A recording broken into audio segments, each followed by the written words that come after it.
Bản ngã bóng tối trong trading, khi cái tôi âm thầm điều khiển bàn tay giao dịch. Trong mỗi cú click chuột trên thị trường, bạn có thật sự là người ra quyết định? Hay có một phần vô hình, lặng lẽ nhưng đầy sức mạnh, đang thao túng hành động của bạn mà bạn không hề hay biết?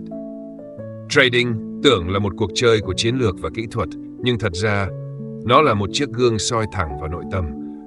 Mỗi lệnh giao dịch là một khoảnh khắc bộc lộ, nơi những vết thương chưa lành, tham vọng chưa tỏ và nỗi sợ bị chối bỏ âm thầm trỗi dậy và chi phối. Bản ngã bóng tối, không ồn ào, không hiện diện rõ ràng, nhưng lại có thể quyết định mọi thắng thua. Nó không sống trong màn hình, mà sống trong lòng ta. Hôm nay, bạn và tôi cùng bước vào một hành trình sâu thẳm. Hành trình không tìm kiếm câu trả lời ngoài kia, mà là quay vào bên trong. Bởi chỉ khi ta thắp sáng được vùng tối trong mình, thị trường mới không còn là nơi đánh mất bản thân, mà trở thành nơi ta thực sự tìm thấy chính mình. Chào mừng bạn đến với Ngẫm Trading, nơi mỗi video không chỉ là kiến thức, mà là một bước quay về ánh sáng nội tâm. Khi những quyết định vô thức lên ngôi, đừng vội tin rằng bạn đang giao dịch bằng lý trí. Có những lần bạn bấm vào lệnh không phải vì cơ hội, mà vì nỗi đau chưa được gọi tên. Trading trong sâu thẳm là một hành trình tinh thần, nơi bản ngã được phơi bày rõ ràng hơn bất cứ nơi nào khác.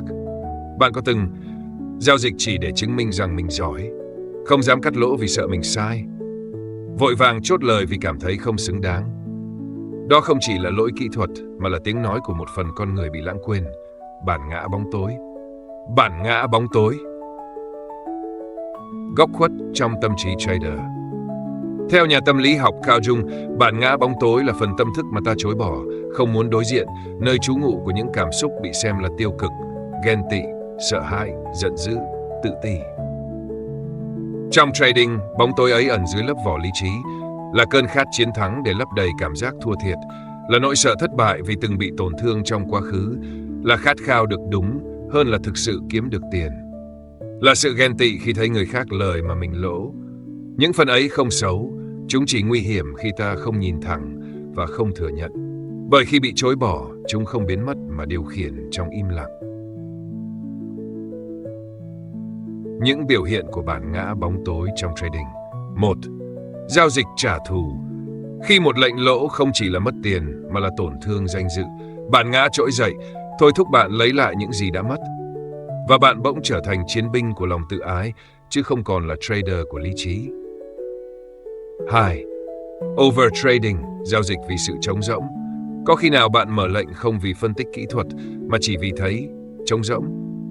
Thị trường trở thành chốn trú ẩn, một nơi để xoa dịu nỗi cô đơn, để tránh đối diện với khoảng lặng bên trong.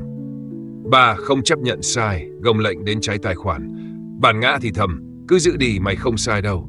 Và thế là vì sợ mình sai, ta đánh đổi cả tài khoản, chỉ để bảo vệ một hình ảnh tưởng tượng về sự bất bại. 4. Sợ lệnh đúng không giữ, chốt non vì cảm giác không xứng đáng. Khi lệnh vào bắt đầu có lời, bạn lại sợ mình sẽ đánh mất nó. Bạn chốt sớm không vì thị trường đổi chiều, mà vì trong thâm tâm bạn cảm thấy mình không xứng đáng giữ được sự thành công ấy lâu dài.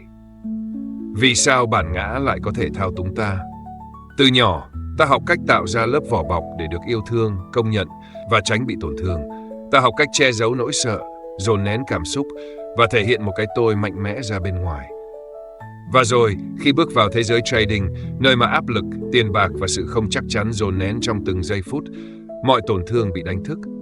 Sợ lỗ, sợ bị từ chối. Thèm thắng, khát khao được công nhận. Không cắt lỗ, từ chối chấp nhận thất bại. Bóng tối không tự đến. Nó được tạo ra bởi chính những gì ta từng chối bỏ. Hành trình chuyển hóa, từ vô thức đến tỉnh thức. 1. Quan sát bản thân khi giao dịch, thiền trong hành động. Trước mỗi cú click chuột, hãy dừng lại và hỏi, tôi đang giao dịch vì tín hiệu hay vì cảm xúc? Tôi sợ mất tiền hay tôi sợ mình sai? Sự tự hỏi là bước đầu của tỉnh thức. 2. Chấp nhận bóng tối, không phủ nhận, không phán xét. Bóng tối không phải kẻ thù, nó chỉ là phần chưa được yêu thương. Khi bạn dám nói, tôi đang ghen tị, tôi đang sợ, tôi đang tức giận, bạn đã bắt đầu thắp sáng. Nhận thức là ánh đèn, và ánh đèn ấy không cần đánh nhau với bóng tối, chỉ cần hiện diện. 3. Viết nhật ký cảm xúc giao dịch. Hãy viết không chỉ khi thắng thua mà cả khi trái tim bạn rung lên. Tôi cảm thấy gì khi vào lệnh? Tôi đang cố gắng chứng minh điều gì? Có nỗi đau nào trong tôi đang cần được chữa lành? Nhật ký trở thành tấm gương, nơi bạn nhìn rõ chính mình hơn bất kỳ biểu đồ nào. Bull, rèn luyện sự tỉnh thức. Không chạy theo đúng sai. Giao dịch không phải để trở thành người đúng, mà để trở thành người tỉnh. Khi bạn giao dịch từ sự an trú, thì mỗi quyết định trở thành một hành động thiền định. Bạn không còn là người bị lôi kéo, mà là người đang quan sát. Trading, hành trình tâm linh giữa biến động. Nếu nhìn đủ sâu, bạn sẽ thấy trading không chỉ là kiếm tiền, mà là quá trình chuyển hóa. Thị trường là một đạo sư nghiêm khắc, nó không nhân nhượng cho cái tôi. Nó thử thách sự kiên nhẫn, rèn luyện lòng bao dung và buộc bạn học cách buông bỏ kiểm soát. Mỗi lần vào lệnh không còn là một trận chiến, mà là một bài học.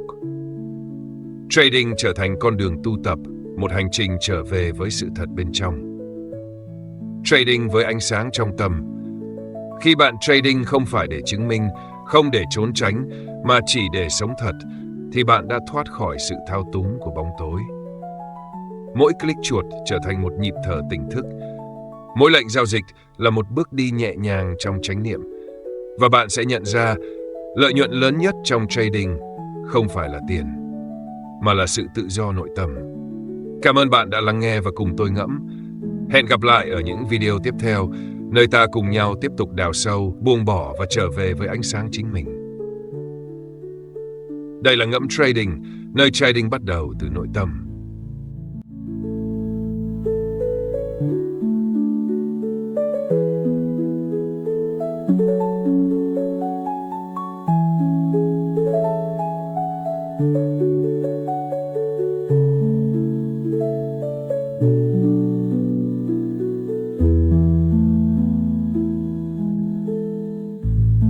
Thank you.